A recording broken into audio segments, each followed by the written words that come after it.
do jetë thjesht zgjasje kohën për t'i dhënë lekët këtij.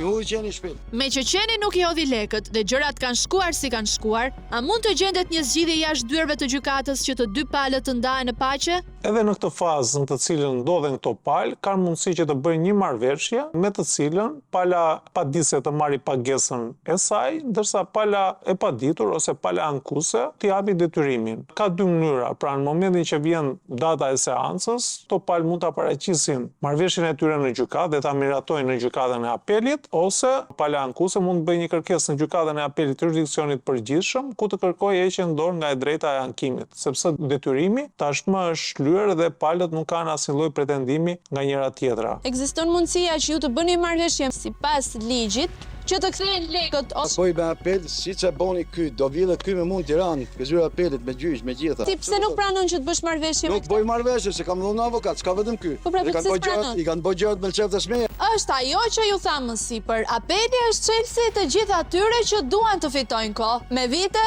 e nganjëherë edhe me dekada. Ndërsa ne përpiqemi të bindim Arbenin, është gruaja e tij që i bashkohet propozimit ton. Ose zgjat pena, bën një noteri prap, leja fatin, kur do t'ja jap. Pse se bën me notari?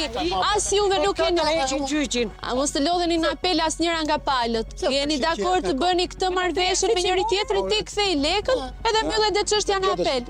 Në 15 dhjetorën t'jap lekët. Do marr lekët, do çoj fjalë, merr edhe zonjën, shkoj ke noteri bashkë. Unë do të sugjeroja palën që ka fituar gjyqin që mos të bëjë marrëveshje pa marrë pagesën te plot, sepse ndoshta është ndonjë taktik procedurale për të futur në një proces të sërgjatur të gjykatës.